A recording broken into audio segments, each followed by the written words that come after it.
So first, a warm welcome to everyone for making time on a Friday morning. We know that the weekend zone already kicks in, but I see some happy, beautiful faces this morning. So thank you to the audience and thank you to all the panelists. We know how busy your weeks have been, but thank you for making time for this discussion. Like we started the meeting talking about AI.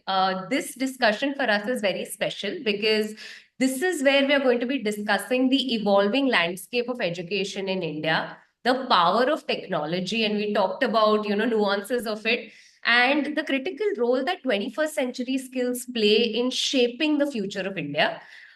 This discussion comes at a very exciting time for us at TAP because we are reflecting on TAP's 8-year journey. October is TAP's anniversary month, and we make it a point to step back and look at the impact education makes on the lives of individuals around us. Today, we are fortunate to have you folks join us. We are excited to hear from leaders across the sectors and to explore how education can be a driving force for change. So, once again, welcome to all the panelists. Thank you for being here with us. I'm going to start with a quick round of introductions because our audience has been curious as to who these individuals are. So I'll go in the order of how I see names pop up on my screen. I'll start with Anurag Pratap. So Anurag has been a seasoned professional with over 28 years of experience in CSR and social development, and he's currently leading CSR initiatives at Capgemini India. And Anurag's experience spans across grassroots organizations, donor agencies, corporates, with a keen focus on strategic planning and stakeholder engagement. He is also a recognized author and speaker, so you folks should definitely reach out to him after this. And he's received numerous awards for his work. And under his leadership, Capgemini's education, skilling, and sustainability programs have impacted more than 3.5 million individuals across India. Something specific and very close to our hearts with respect to our collaboration with Anurag is that he's been a long-term supporter of TAP. In 2020, when we moved to a tech-based interventions, it was new for the landscape, but Anurag and Capgemini have been there with TAP since the beginning. They've in fact been the first CSR to partner with us when we were trying to explain the importance of tech-based interventions to the landscape. And he's a bold believer of new ideas, and Anand can vouch for it. And he's championed TAP's vision from the beginning. So thank you, Anurag, and welcome to this roundtable. The next person I want to talk about is Ujwal Thakar. So Ujwal needs no introductions, but I'm going to try a little bit to talk about Ujwal's world and life. So with over 30 years of experience, Ujwal has been a stalwart, not just in the development sector, but incredible things in the finance world. After leading major roles in finance, including launching retail banks, he's become a leader and a very known figure for real transformation in the education sector and the non-profit world. He was serving as the CEO of Pratham and Give India. He's chaired initiatives like Educate Girls, that's helped millions of girls across the country. Most importantly, through Ujwal Impact Advisory, Ujwal has been there for us at TAP through every phase of our journey. Whether it was our peaks or our toughest ebbs, he has supported and guided us with unwavering commitment. And his mentorship has been invaluable to all of us. So thank you, Ujwal, for being here today, and thank you for being there with TAP. Thank you. The next person I want to talk about is Pradeep. So Pradeep specializes in enhancing organizational and leadership effectiveness, not just as a consultant and executive coach, but over 20 years of experience across different industries. He's a certified coach who has mentored over 150 executives across the globe, including us. I believe his superpower lies in recognizing true potential that humans have and nurturing that. Pradeep has been TAP's anchor and has been guiding us through challenges through unwavering support and the belief and power of change. He's been there for us through our difficult phases and has given us courage to keep moving ahead. His ability to inspire as a mentor has been invaluable. And we are very, very fortunate to have Pradeep be a part of TAP's journey with us. So welcome, Pradeep. Thank you for being here today. Okay, we'll move on to Krishnan. So, Manjeri Krishnan is a seasoned leader with extensive experience in engineering, product management, and marketing across Fortune 500 companies and startups in both US and in India. He's successfully led cutting edge AI and machine learning initiatives. And from what I hear, that is what Krishnan really believes in. Also, along with his wife, Subhashri, he is actively engaged with Social Venture Partners India. That's how we met Krishnan. And he dedicates a lot of his time to support underserved children through nonprofits, advisory support, and other kinds of contributions.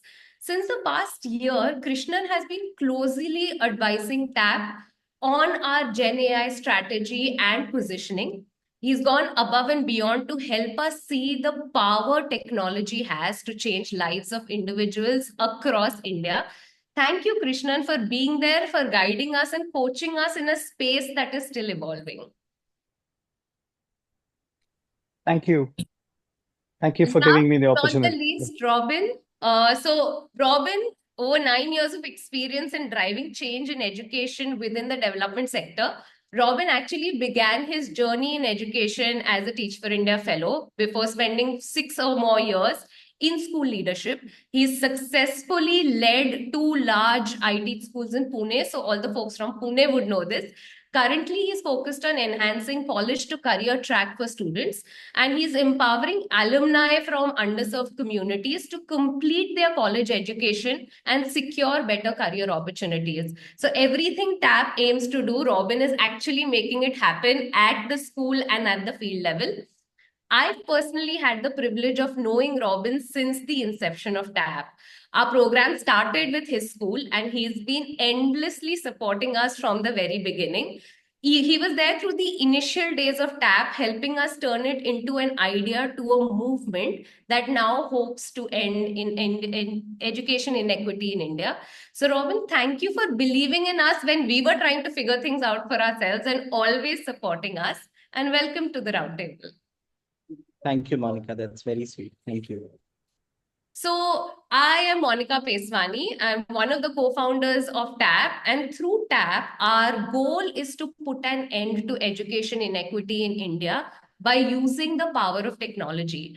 And today's conversation is going to be around understanding India, the power of technology, and what the world within education looks like. So I'm going to jump right in. I had an icebreaker in place, but it seems like we are a little behind time. So I'll come to that at the end. I'll delve into questions around education. So, Ujwal, I'd like to start with you, right? I'd love to understand, what do you believe is the need for the education sector in India at this day and age? What's the biggest need in education?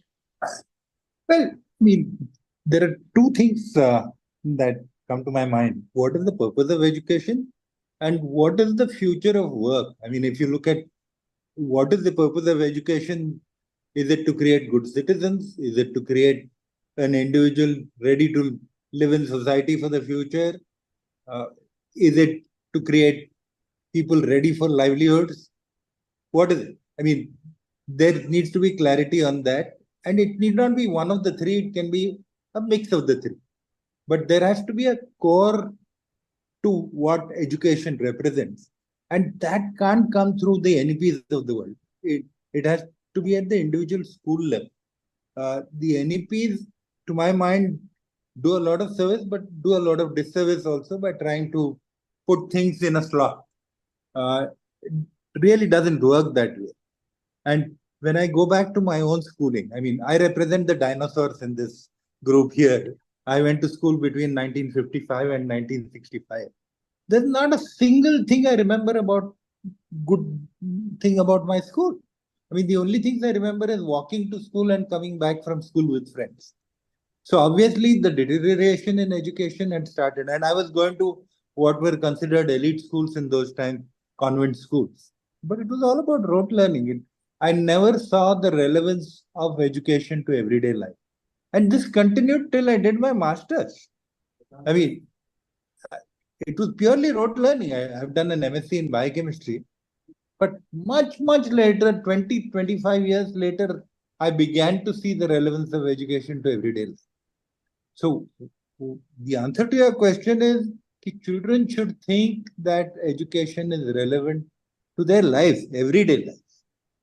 What they learn applies to what they do. That would be my starting observation. Thank you for that, Ujwal. And that brings me to a question aligned to that. And Pradeep, maybe we could start with you here. That Ujwal beautifully talked about there should be a connection to everyday life and it should be beyond academics. And one aspect that TAP tries to bring in is we believe that building skills and working on skills will help children find those connections to everyday life while education helps them with literacy, numeracy, and other kind of exposure. So the question to you would be, based on your experience, what do you think are certain skills that children need to succeed not just in their careers but also in life? First of all, thanks, Monica. I didn't realize I was mute when I thanked you for introducing me. And for No those problem. words, thank you.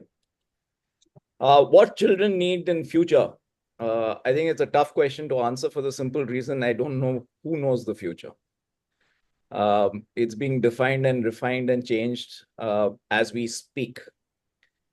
But instead of relying on my experience, which is questionable when it comes to children's education, but I will rely on the World Economic Forum report of last year's, which actually surveyed some 800 plus corporations around the world, which employed about 11 million plus people. So that's the sample size in 25 or 30 countries. I forget what.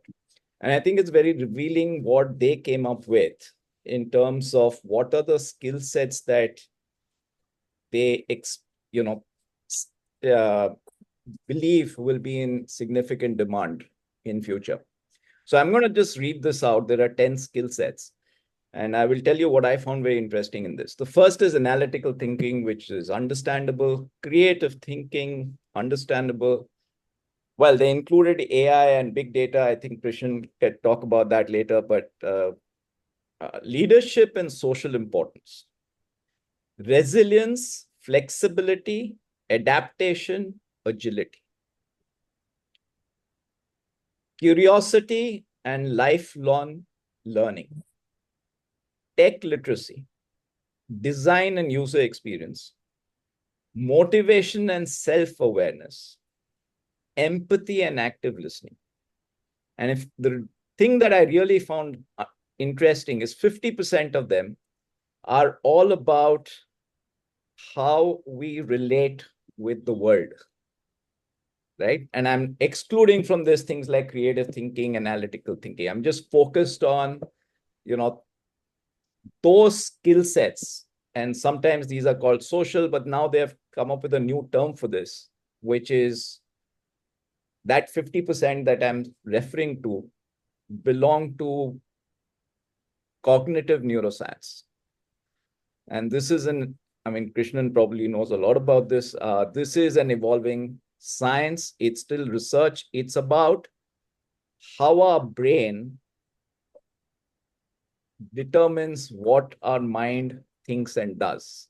If you make the difference between the two, brain is like a processor. It takes in information, processes it, and then tells the mind what to do, which then takes it forward. So one is, those are the skill sets, right? And I think it's very interesting that I don't know how much of our education is actually trying to address these skill sets, because these skill sets are not that I don't think they can be learned. They need to be experienced. You have to experience these because the world of neuroscience works on the perceptions that we have about our, whatever we have experienced. They leave us with perceptions and we relate to the world with those perceptions. So how do we create the positive perceptions that are required for children and actually adults too, in how they can actually develop these skill sets. Like, how do you influence people? How do you be more agile? How do you adapt to different situations, which is an important thing? You know, how do you generate curiosity? All of that. Yeah.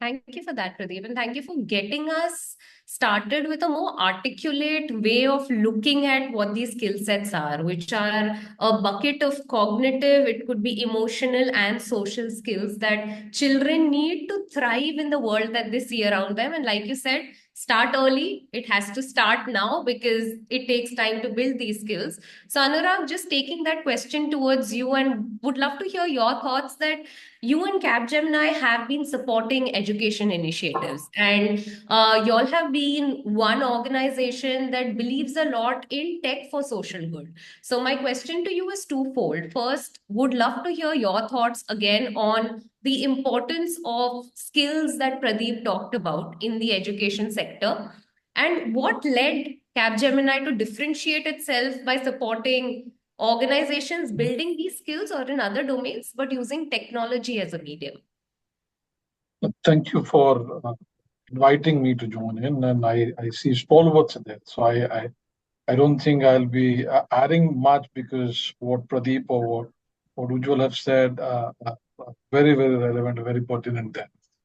The only I'd say there's another side of the whole thing is that how these kids are getting measured. So end of the day, these kids are going to get measured on how much they have memorized, what all were there in syllabus, and how he or she has memorized it, and then suddenly your 95% has become these days the new normal there. So you'll get evaluated on the basis of that particular thing.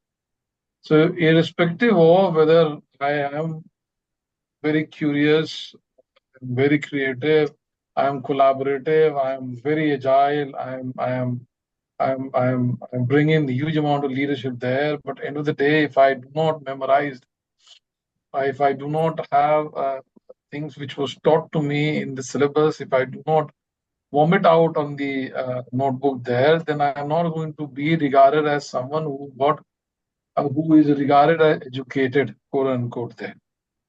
And that's where I'll say somewhere things need to change there, not just in the way we what is called one of the problems that I always have is that we'll want other kids to go in and receive all these what is called element in their education.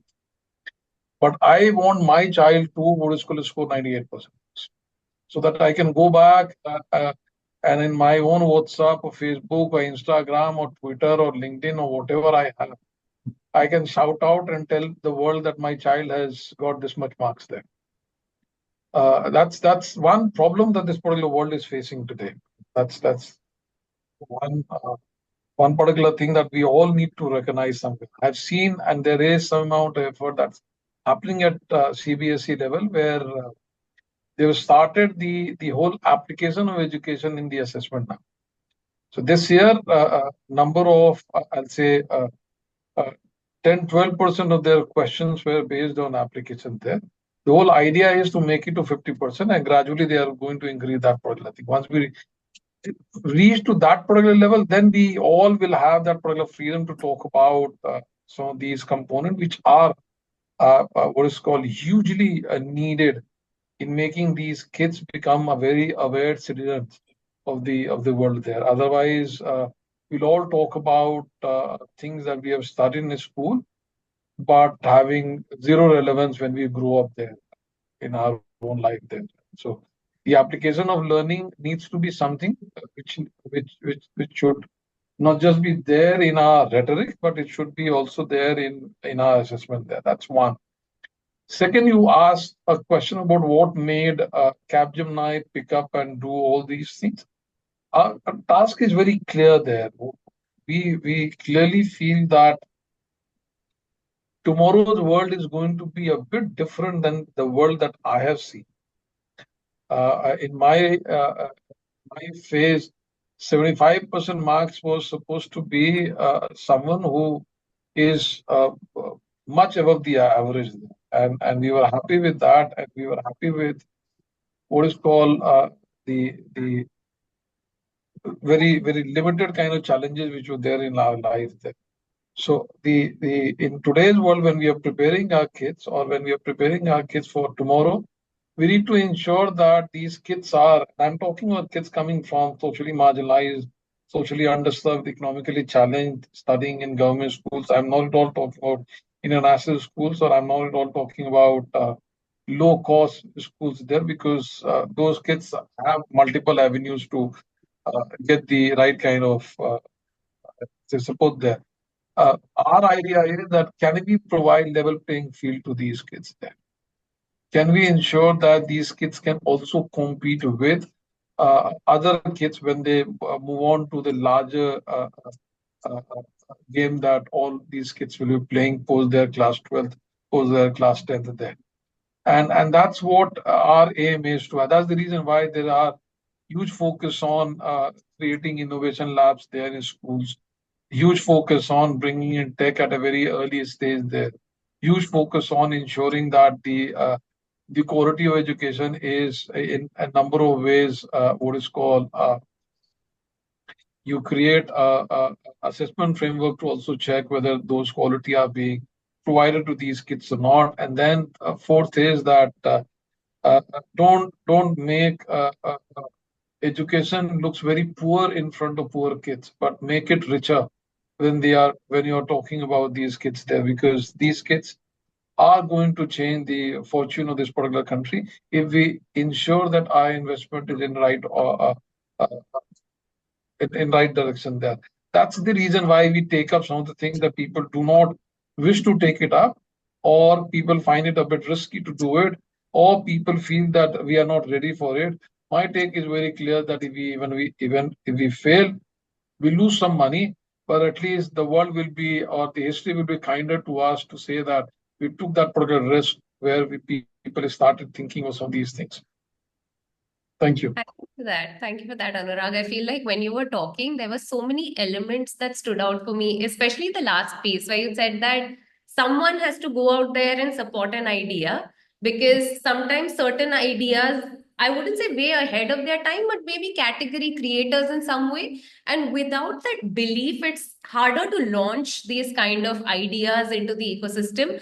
And application of education, I think that is what stood out for me at TAP. That's what we are trying to do fundamentally through our model, is everything that a child learns should be applied. Because like Ujwal said, our memories, and I was also thinking of my favorite memory in school, and it wasn't related to things that I've learned. It was more to do with people around me or certain elements that link to application. So through TAP, one of our goals also is to ensure that real life application of learnings is a path for children in the future. So thank you for that, Anurag. Robin, I'll now direct it to you, because we have been talking at length about what we think solutions should look like for children. And you interact with children on an everyday basis. You see their needs and their ecosystem firsthand. So would love to hear from you. What are your thoughts around the impact or a gap that external organizations can fill to support the existing education landscape? Where can external organizations add value? Thank you, Monica. I don't know if you will keep hearing a lot of noise. I'm in school today. And some people have been running around. I am pleasantly surprised to see Vinay here. It will be very rude to just move on without acknowledging that. So if I'm going to share a bunch of things, it is from his coaching, a lot of things which have come in, and with a lot of learning with Prashant and Anand that we've done together. You asked what are some things which might non-profits and others might be able to bring in. So the something that we have observed over the last many years, and now that we are seeing in our alumni, the current systems have been able to do 2-3 things largely well, which is there's a huge range of content that we are able to cover between grade 1 and grade 10. It's crammed We are tested on how much can we produce at the end. But the range is to be acknowledged. There are 6 to 9 subjects with each having 12, 13 chapters. None of it would make sense eventually. Some of it would make, but the range is huge. I think our schools are able to provide decent exposure to students through these times.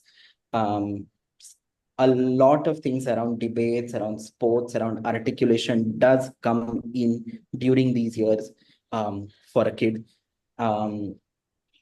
What it has been able to do over these many years, I think, built in some sort of conformity in terms of you come into a place and you spend 8-9 hours, you do what that place is designed to do, and then you go.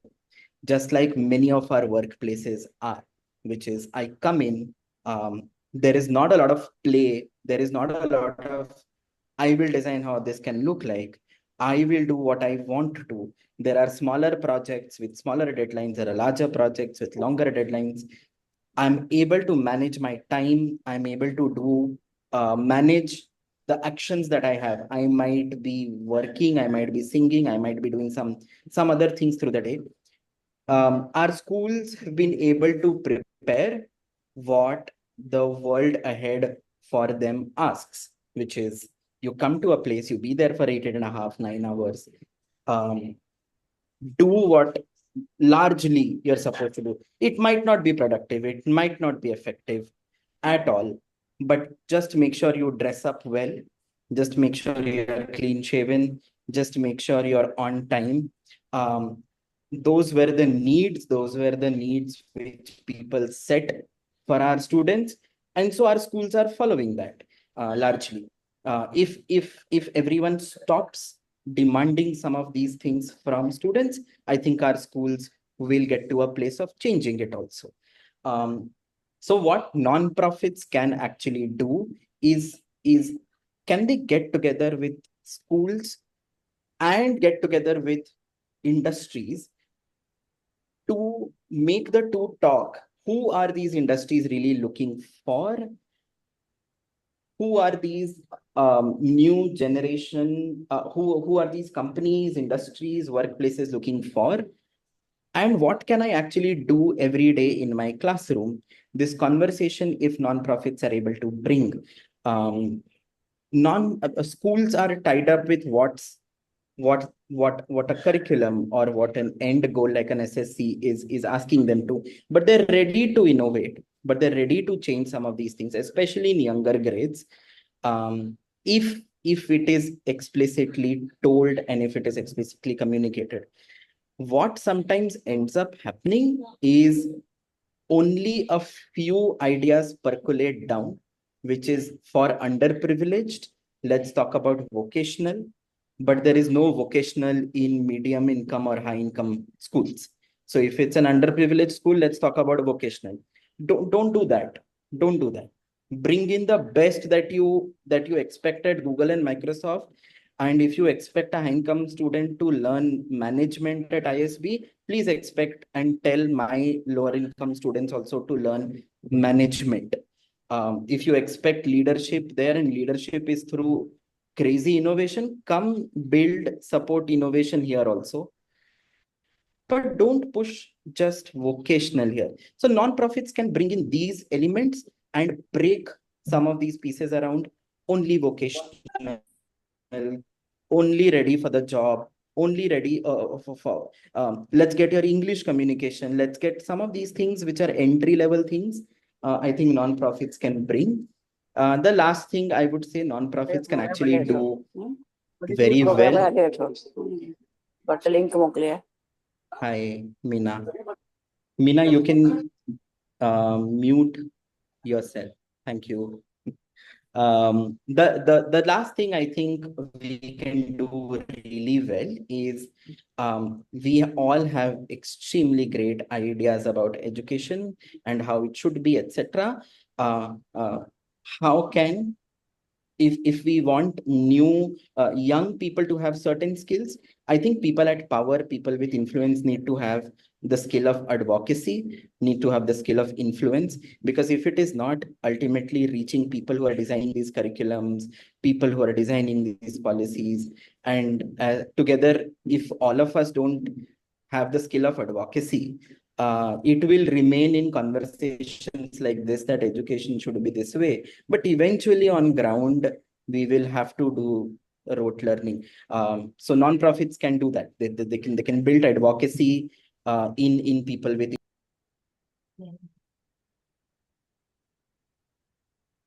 Thank you for that, Robin. I think you left me with two very powerful ideas, and this is food for thought for TAP as well, where you talked about the initiation of dialogue. And I think that can be such a powerful medium to actually understand what is it that industries need and what is it that we need to get ready to for children to have in order to be absorbed in the biggest places in the world, like you said, an ecosystem where everyone has access to the best opportunities and everyone is prepared to kind of convert those opportunities. And the second piece around advocacy, that's personally very close to my heart, because I believe that any individual who has any kind of privilege, and it could come in many ways or forms, also has the responsibility to ensure that all voices have a place in decision making. So thank you for that, Robin. And Krishnan, coming to you, based on what Robin said, that there needs to be a dialogue between industries to identify what is it that the world wants and what is it that we need to prepare children with.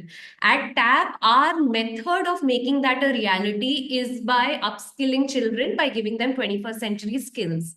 Through you, we would like to understand your thoughts on the power of generative AI to making this upskilling a national solution, so that, like Robin said, it's not just for some children, all 200 million children who are going to join the workforce in the next 10 years have the skills that are required to thrive in the world. So, power of technology and Gen AI, would love to hear your thoughts around it. Yeah, thank you for giving me the opportunity to talk. I mean, the other speakers are, far more experienced than I am, and worldly wise. So I do have a lot to learn from them. And also thanks to Anand and team for giving me the opportunity to work with you guys. I mean, it's been a fascinating experience, both from a tech side as making a real impact with tech. I mean, that has been one of my biggest goals, that whatever we learn, we need to be able to make a real impact in society, and this has given me an opportunity to do that. So thank you for that. So coming to, I think AI in general, beyond the actual hype that AI needs to be used, AI needs to be used. I think I would classify specific AI impact in education in multiple aspects. One is identification. When I say identification, each student has his or her own individual learning methods, his own aspect about his or her own aspect about what do they want to learn. They also want, they may have an existing skill gap, because other speakers did talk about, there may be a gap between what the society wants, what the industry wants, and what they have their career aspirations for, and what we are actually delivering from a curriculum perspective, right? I've experienced that in my own education. So the skill gap is existing there. And also there is a training aspect overall. How do you actually train these people, right? And the other aspect is that even though we are actually providing these learning methods through adaptive learning, that's the second aspect on how do you actually deliver this. You actually identify these skill gaps and actually provide adaptive learning. And can you actually change the curriculum dynamically for a student, right? Based on what they do in the past. So it's essentially a personalized means of doing it. And the second thing about adaptive is also that it's not like we can say this is the curriculum that we need to offer a student as a 21st century skill, because there is a possibility that the world changes as it is already happening, right? I mean, this immense change that is already happening, not just technology wise, but I'm also saying geopolitically, economically, and so on. There is a lot of things that are changing. So it's important to give not just the um, um, knowledge about the world and how to apply it today, but also the learn to teach them how to fish, so that as the world changes, they are able to adapt themselves using that skills, the building blocks in order to do that. I mean, how can you actually do that? You can rarely do this with a fixed curriculum, and that's exactly what we're talking about. And the aspect about delivery in real time, and also to be able to assess how a particular student is doing and modify things dynamically is not possible in a static curriculum, right? And also the ability to measure how a particular student is actually performing, and whether continue that measurement over a period of time to see what are the other impact. I mean, if we do this in an ideal world, I believe that beyond just the impact in the industry and other things that we are actually talking about, there is a lot of but you should actually start measuring people in terms of motivation, the lack of absenteeism. There is also studies that have actually proven the level of engagement of the student increases dramatically, based on how this method of learning is actually imparted, right? I think these are very critical points that we need to factor in as we bring in the newer technologies like AI, etc., for real world impact, right? I mean, so as we speak, right? I mean, we have seen 2 Nobel Prizes going to AI, both in physics as well as in chemistry, right? And so we see a lot of impact already, and so it's very important how we can use that towards education as well. Correct. Thank you for that, Krishnan. I think the nuggets you talked about, identification, training, adaptive learning, and delivery through real time, these are aspects, and you've helped us kind of define it and also design solutions around it, is very central to what TAP is trying to do as well. We are trying to understand how is it that we can customize learning for children, so that if we are at different learning levels, we still have a space in the ecosystem. And Ujwal, I'd like to direct my next question to you, that Krishnan did talk about personalized learning in some way or form. Would like to hear your thoughts around the importance of personalized learning versus a one-size-fits-all solution. Pratham has done some interesting work in this space. Not all kids in the same classroom have the same abilities or the same interests. So, like in marketing, you say you want to market for one. How do you bring that to the classroom? How can every child feel that he or she is learning individually, not collectively? Now, so therefore, learning at the appropriate level is a skill which needs to be built. And organizations like Pratham are trying it at large scale. But more importantly, I want to build on what Krishnan was saying. What AI and machine learning and all of that, which I don't understand at all, is going to do, is it's going to create, in a lifetime, people will have to change careers at least 2 to 3 times, because they'll become redundant regularly. My generation is not used to that at all. To give you anecdotally, when I joined the State Bank of India in 1974, all of us, a batch of 300, wanted to retire as chairman of state. Now, that is dramatically changed. So how do you get your kids to be really ready for the 21st century, where there'll be disruption all the time? So therefore, more, of course, very important, a market of one is very important. Building schools need to build those skills to make sure that every child feels that she's being individually taught. But more importantly, what are the skills that will get you ready? How do you build the resilience to survive 2 job shifts in a 30-year career? When I say job shifts, I mean complete career shift.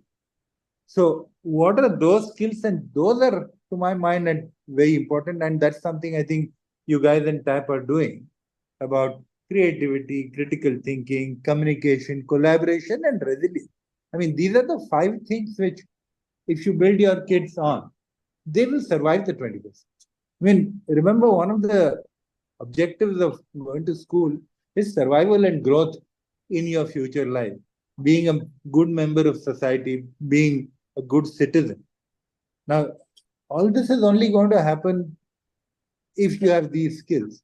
So, because the next generation is a generation of digital.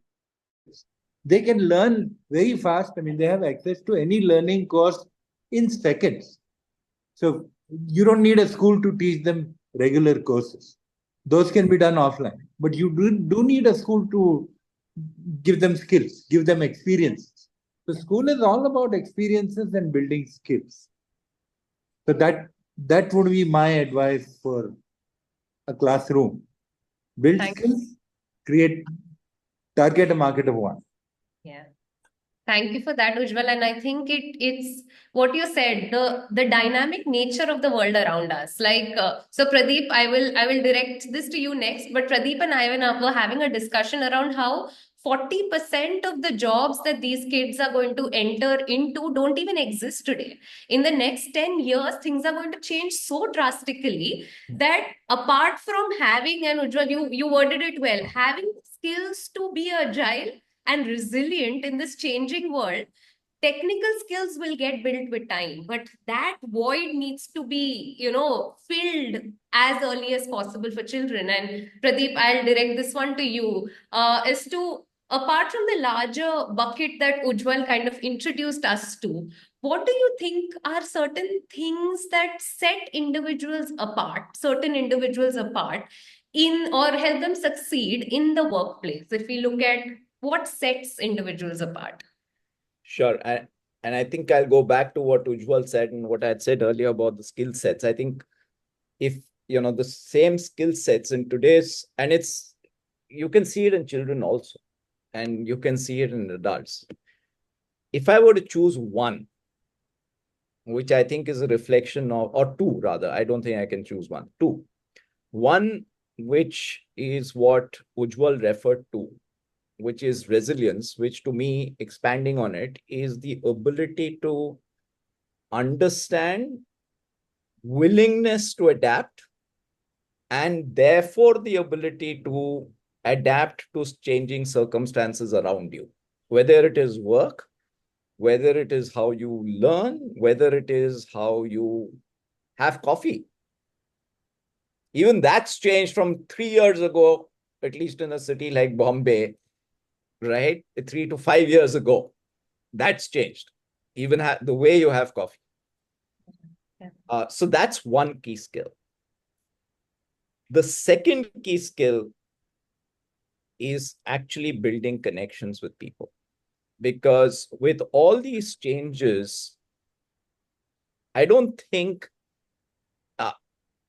any one human being can have everything that is required to be able to adapt successfully to situations that keep changing. And this is true even in today's world, right now as we speak, right? So how do you have to collaborate? Anything that you do without collaboration is going to be very difficult.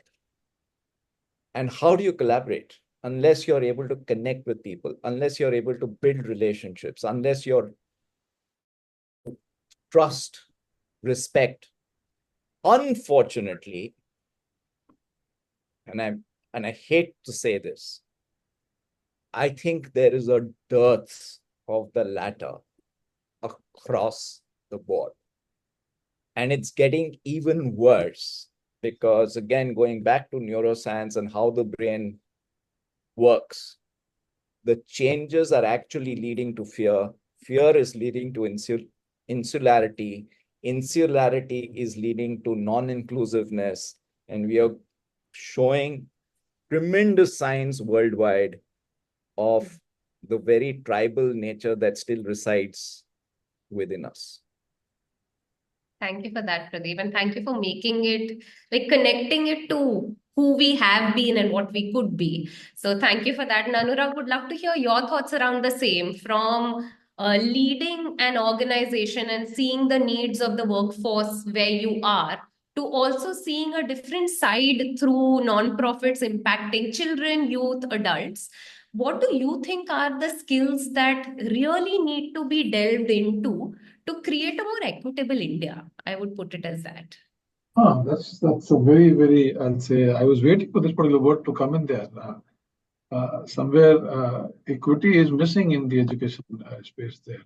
I always tell people that there's a need to somewhere talk about who we are and from where we are coming from. There's a need to bring in dignity to my own identity there. Because I've been for millions of years, I've been questioned on the identity that I bring into the table there. I still remember when we launched a project where we were trying to get kids from sex worker kids to kids from sex worker background to, or kids with HIV identity, or kids with multiple disability, kids who were traffic rescue observation home. We're trying to get them enrolled in school there. It was so challenging. It was challenging not because there was no school there. It was challenging because of their identity there. It remained the same thing. And somewhere we'll have to bring in justice and equity in our education spaces there. That's one. The whole edtech space, if you look at, they are primarily looking at the 10% pie there. 10% pie is the for-profit schools there. No one is building solutions which are looking at government schools. No one is building solutions which are looking at what happened to kids who are going to these government schools. And no one is talking about these kids, because for everyone, it's about whether they have the paying capacity or not. That's where the equity question becomes very important, and that's one of the reasons also why we need to invest on some of these components there when we are talking about education there. Yeah. For me, Pradeep and both Ujwal, they have summed it up beautifully there. I feel for a student to survive, or for me to survive in coming 10 years, so I need to be ready to adapt to new situation there. I should be ready to change my track, change my pattern, change my things that I am studying, and acquire new skills, acquire new knowledge, so that I can survive in this particular space. Because this space is going to change, and this space is going to change every 5 years. Tech is changing. So the what we were doing 5 years ago in tech, that's changing. That's changing drastically. And everyone talks about AI there, and I always tell people that AI is a beast there if you don't tame it properly. Your own personal interests, if you are the one who are defining and deciding the contour of AI, the whole algorithm is going to, in a number of ways, will only talk about the voices of victors. And as I was attending a meeting there which talked about what is called the Tales of Tiger, where it said very clearly the history will only talk about the stories from the hunter till the tiger starts speaking, and that's where it becomes very important that we'll have to create spaces where our solutions start reflecting what we are. We want these kids, and I'm talking about, when I say these kids, I'm talking about kids who are the 75%, 80% of the total kids population that we are talking about. Unfortunately, all our discussion is around what is called the 10, 15% of kids there. And sorry when I'll say this, the whole the focus on vocational study in the NEP and the way it's getting into some of the policy documents or some of the operational document there, what you are trying to say is that, hey, if you come from that particular world, why didn't you acquire, sharpen the skill set that your father was doing as a carpenter, your mother was doing as a carpenter there, and become a better carpenter there? Or because no one is in that particular sense. If I look at the whole thing in other schools there, they are preparing their kids to what is called crack the competitive examinations, and I'm asking my kids to do something else there. That's one issue that I have. I am not at all questioning the wisdom of the policy there, but I have a problem with how those policies are getting operationalized there, because all about the hunter's tale. No one is talking about the tiger there. The tiger is getting hunted every day, and that's what we need to do that. And that's where for Capgemini this becomes very important, that we need to stand by with these individuals there who come from and who for whom education is the only recourse. Otherwise, they don't have money, they don't have resources, they don't have connect, they don't have network. They only have the ability to study hardest and then challenge some of these standards to there. And the moment you snatch that out also in the whole part of making it, I'll say, treating it or shifting it in someone else's direction, that will be gone. Last is difficult. It's like asking when you're cooking the rice and you have around 300 variety of rice grains there in your house, and say that I'll cook a meal consisting of rice, and every rice will be treated differently there. You're never going to cook. You'll have to find a way out where the whole customized learning for these kids will never happen there. These are good words to talk about. These are good things to have there, but chand to mujhe bhi chahiye. But the moon is not possible for everyone there. We'll have to look for something which is possible for our kids there. And when I talk about our kids, I'm talking about kids coming from government school background. I am not at all talking about kids where my daughter is going to, because those schools are already managing their resources very well there. And that's where I have some disconnect with some of the voices in this, because equity is important, justice is important, identity is important. We need to somewhere bring in and talk about those. Thank you. Thank you for that, Anurag. I think it was so profound, and personally for me, a lot of what I aligned with, and you ended it beautifully by summarizing equity, justice, and identity. I think these are central to who all of us are as individuals, but even more important to kind of use as an anchor to like support children to achieve their dreams and have bigger lives. Krishnan, last question towards you is, you are into the world of teaching. I know that you're passionate about teaching, but what Ujwal, Pradeep, and Anurag touched upon, even from like a personalized learning or skill lens, teachers have an important role to play in making this a reality within the ecosystem. How do you think AI as a tool could be leveraged by teachers or could support teachers in making their dreams for children a reality? Yeah, well, thanks. Thanks for the question. So, as we link back to the conversations that have happened earlier, we do see many things. First, there is a skill gap. You need to fill those skill gap. You need to have an adaptive learning because the environment is changing. We need to provide the skill levels of and also the learning abilities of the students are different, and therefore you need to want to provide personalized methods of teaching as well, and also personalized methods of assessments, right? So as we look back at this, there are several components that we can actually talk about. The first one is in terms of the content that we actually create. If you're going to create these content, it's no longer like a one NCRT textbook that you can actually leverage. So basically, you should have content that is created, not only created in different languages, but also created per person and customized way of providing that. How can you actually do that? One key method that we actually talk about. The second one is also the how can you provide experiential learning for the students? That was a conversation earlier on as well. AI has profound abilities to do both of them.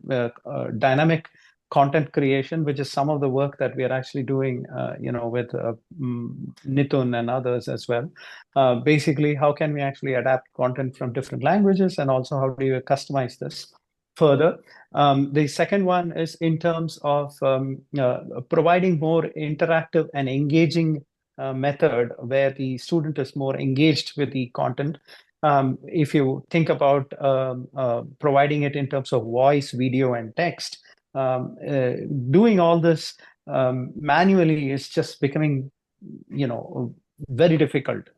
It takes long time, cost, etc. That's another place where AI can actually provide a significant value. And the third one is and also when you talk about audio, the audio is, we have 24 languages and thousands of dialects. How do you actually do that? Right. I mean, there is some ongoing research work as well as other activities that we're doing. And the third aspect is in terms of measurement. How can the teachers know what is actually happening? Is the student actually performing? Should I adapt this further? How do I provide real-time sort of a feedback for this capability? Technology plays a big role in that. And I think the leveraging all of these aspects and bringing them together provides a more profound and very engaging experience for the students. Thank you for that, Krishnan, and thank you for summarizing how one tool could be leveraged for multiple parts of support that, whether it is school leaders or teachers that could receive. Robin, I'll close this discussion by coming to you. We talked at length about importance of skills, importance of personalized learning, importance of getting children ready for the real world to make their dreams a reality.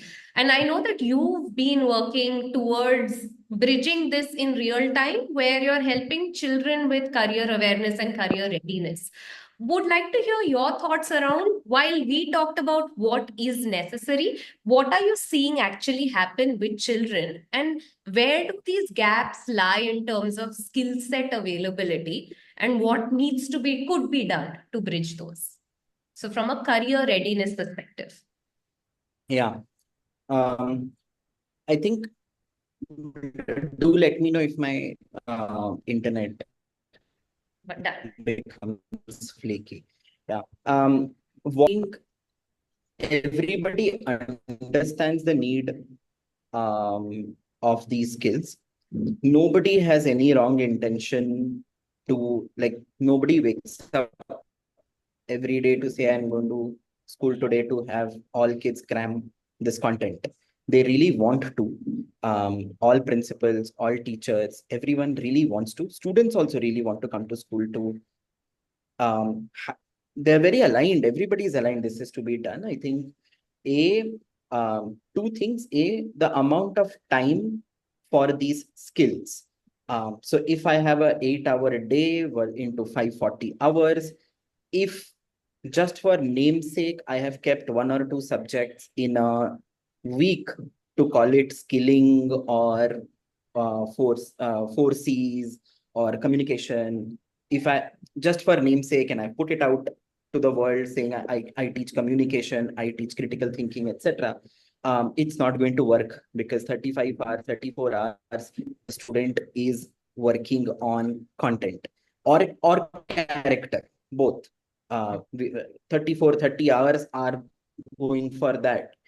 Starting from the morning assembly to the lunch breaks to everything is not towards any skill. So it will require, if you can actually show on ground that 50% of the time, which is every day, half day is towards these skills being practiced, then it would make sense. It is not happening right now. Like I mentioned initially, I think at the end we are measured. I think Krishnan also mentioned it. We are measured on this content. Nobody is going away from it. So if our bishops, if our St. Mary's, and if our modern schools, Barakhamba, etc., stop measuring content, I think I think there will be more buy-in for continue valuing content if they continue measuring content. And if they continue to have astronomy club, whereas I will have plumbing clubs, it will not work. So you also have plumbing, you also have astronomy, and you stop measuring content, it will flow. People will be more convinced that skills are to be valued. So everybody then needs to be taught skills. And their curriculum also needs to have half day of skills. I think then, so A, time, B, make it for all, and start from where this whole vision and aspiration comes from. And C, please find out where the motivation for the person executing it lies. So if for a affordable private school, it is what the parents are paying fees for, then try influencing that. Only then will parents be convinced that this is the right thing I'm doing. If it's a government school, please go and meet the education commissioner, who has the power to change and will be able to influence. If it's an high income school, go meet the school networks and work with them to influence. So find out who really is the key person to start bringing some of these changes. It directly cannot be the teacher. It cannot be the teacher. If some of the enabling conditions around that teacher changes, that teacher wants to. Trust me, the government school teacher also doesn't like to go in and make students cram notes. I'm not enabled, hence I'm doing it. If you're able to work around some of these things, yes. Yeah. The plumbing one, definitely in Bishop School. If that is happening, we'll be on the right track. Thank you for that, Robin. And I feel like that beautifully summed up what we were talking towards. And there were two things, Robin, that you talked about that stood out for me. The first one, you talked about giving enough time to work towards actively applying and learning skill building versus having just a small segment of the entire week that focuses on it. Second, I would put it as in using the word that Anurag also talked about, equity in how we see it. And I loved the example. If it's astronomy club, all of us get the opportunity of an astronomy club and shouldn't be varied just because of the ecosystem that we come from. So thank you for that. I don't know if the panelists have 10 more minutes, but we have a couple of questions coming our way. Can you give me a thumbs up if you have 10 more minutes for a couple of questions? Okay, perfect. So now it's over to the audience. You all can unmute yourselves and ask us your questions. To the panelists, my request would be if we can make it a rapid fire, and I know it's hard because these questions are very complex, but to ensure that we can take as many questions as we get. So audience, now the floor is yours. Please go ahead, unmute yourselves and ask your questions.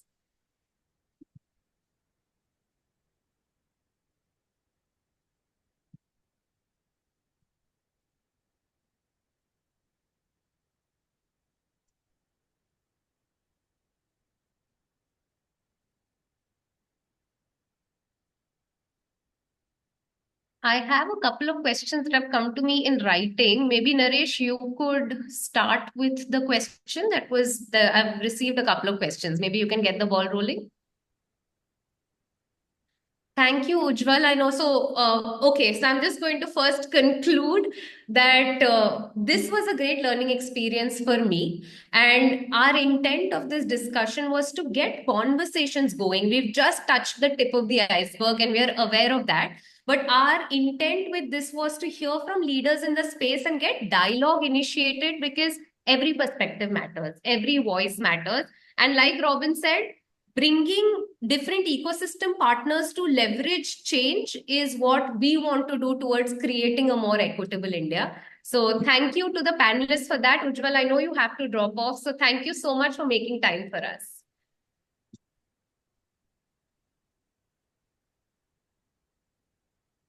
Okay, we can get going. So Kanya or Naresh, I know that you all had a couple of questions. Yeah, so my question is to the group. Is there a means to preempt and prepare ourselves for what kind of skills would be relevant in the coming future? And if yes, then how do we plan ourselves, get ourselves ready for that?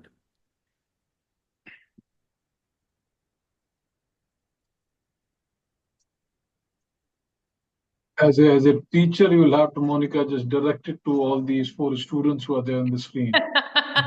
You answer. So The don't teacher's role has ended. Now we are no, looking at no. self-learning. But No, the point is, you anyone just who direct wants it. to tackle the No, answer. I'll tell you one thing very frankly.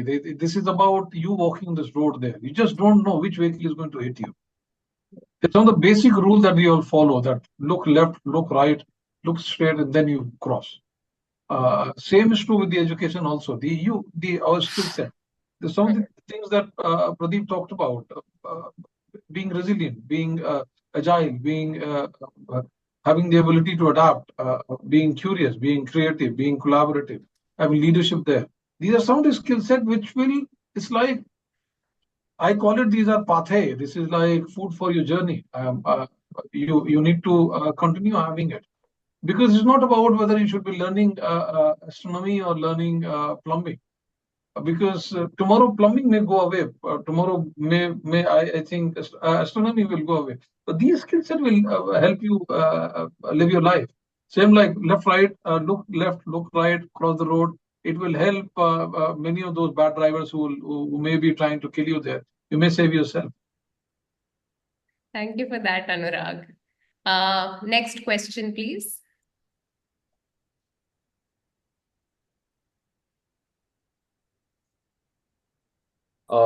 Another question would be with the economic changes that we are seeing, do we expect resource? Sorry to interrupt. Can we do so? I see Abhineet's hand up, and I'll come back to your question if that's okay. Abhineet, go ahead. Hey, yeah, sorry, I was on mute. This question is specifically to Anurag. I think you could help me understand. During your conversation, you did talk about most of the interventions not being catered to this set of schools or towards the 70-80% of the population or the kind of students that we are aiming to help, right? The issue that I see is there really an ecosystem of support which can readily bring about interventions into these schools? It's much easier for at this point, any Tom, Dick, and Harry to actually open up a tuition center, perhaps, or even a school, and start, kind of working or on it. However, to actually be able to cater to a set of children is a pretty big deal. I mean, where are the resources? How does one, I don't know, help themselves with the resources? I have a very radical answer to this project question.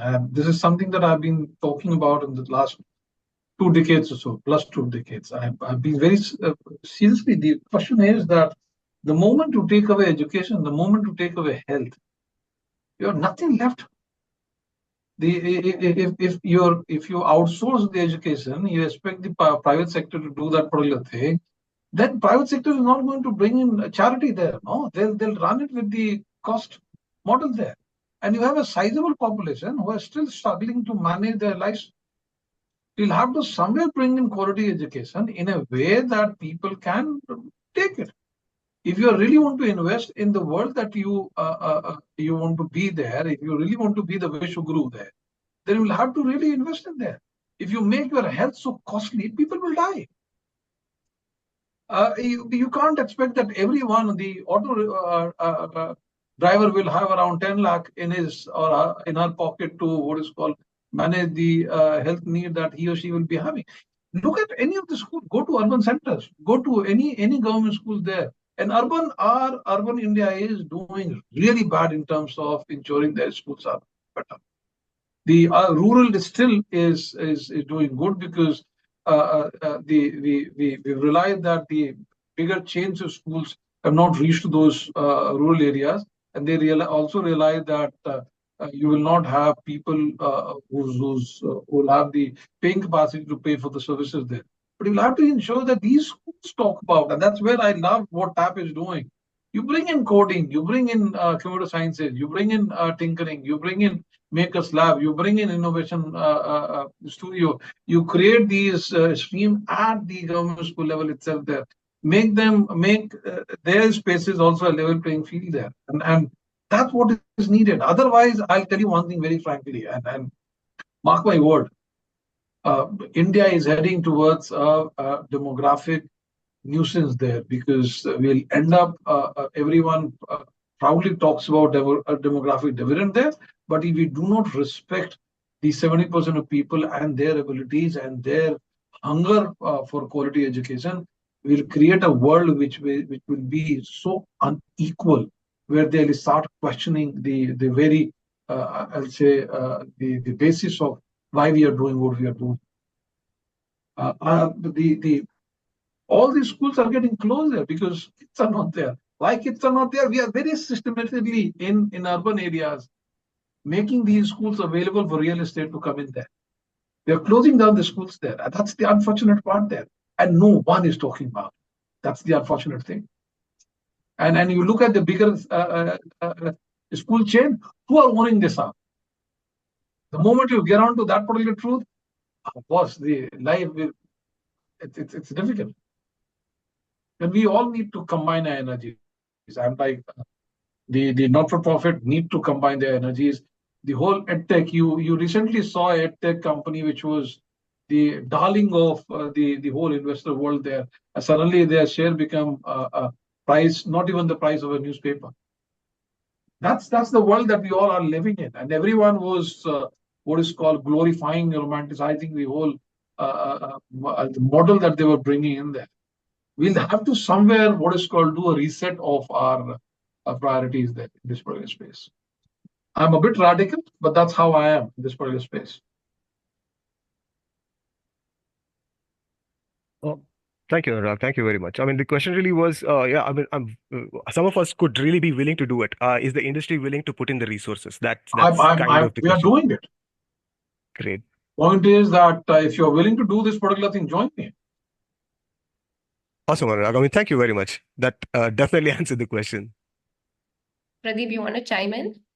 Yeah, I think one is, yes, resources would obviously be very welcome and required.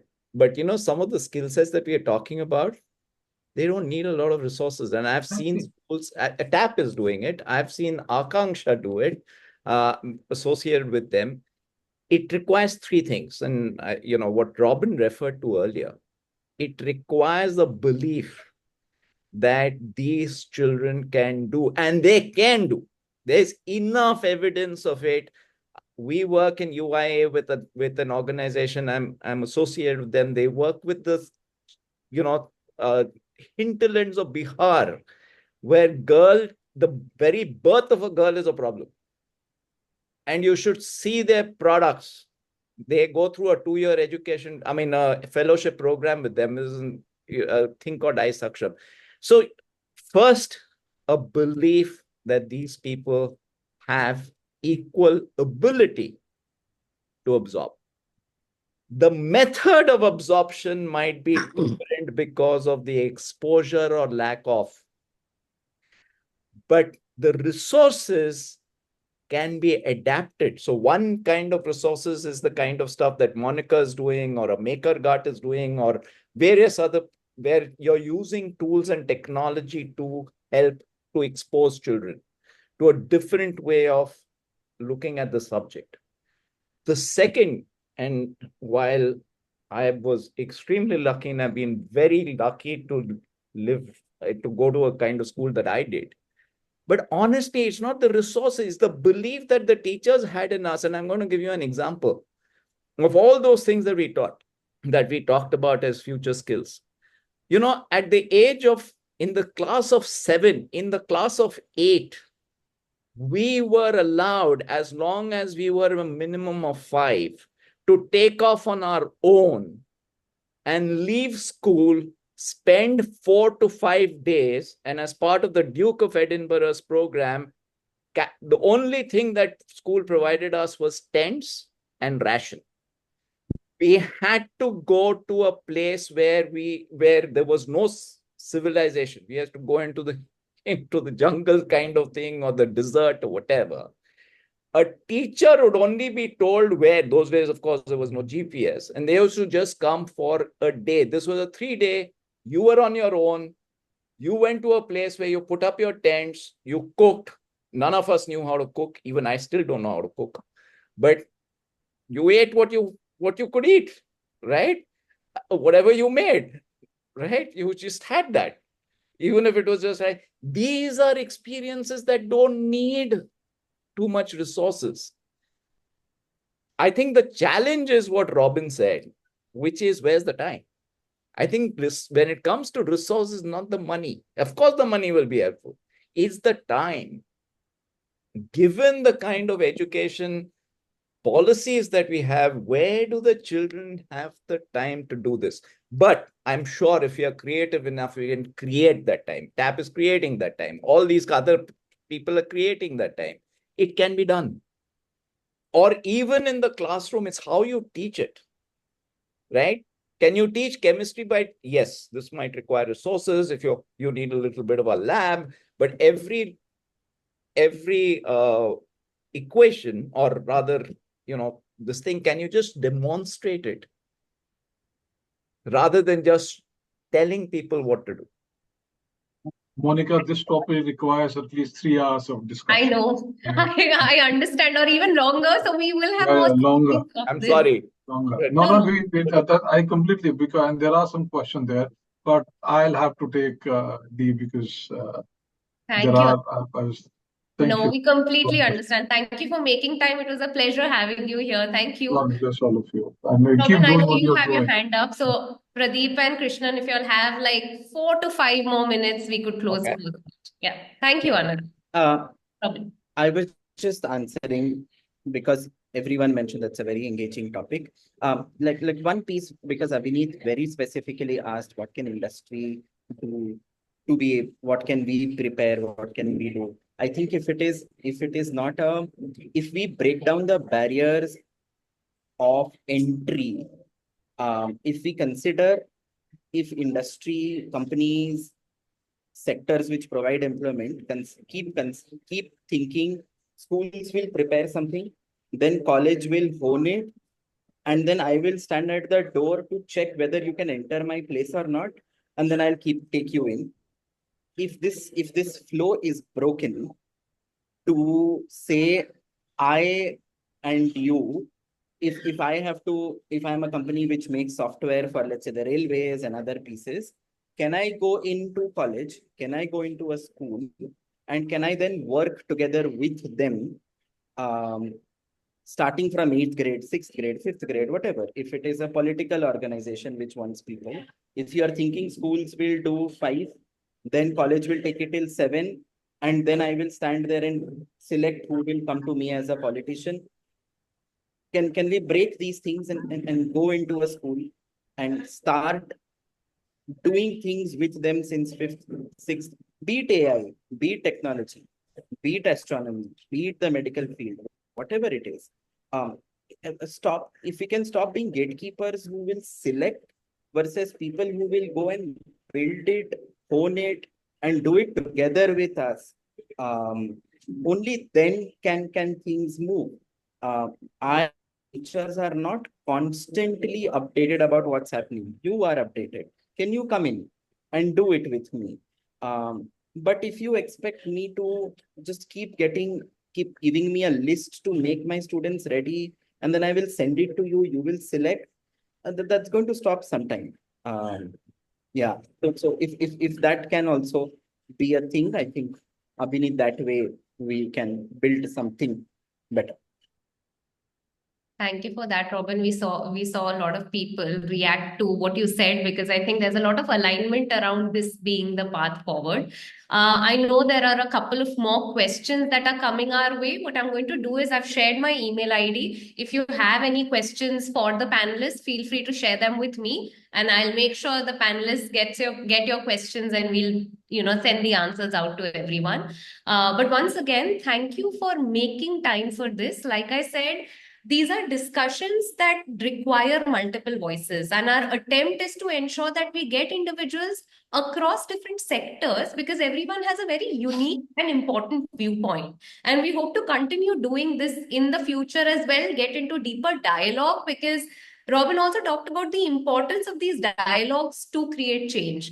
And that's something that TAP believes in. So thank you for making time to join us today. A big thank you to everyone in the audience who made time on a Friday to join us, to interact with us, to ask us beautiful questions. And our hope is that you're left with some questions or something that resonated with you. And we hope you give it time to grow and nurture, because every individual can contribute in the sector in some way or form. TAP is always open to having more individuals join the movement with us. But I also feel each of us in our own unique ways can do a lot to contribute, not just to education, but different areas that need support. So hoping that something resonated with each one of us and we carry that back with us. And on that note, I will bring this roundtable to a closure. But thank you so much for being there.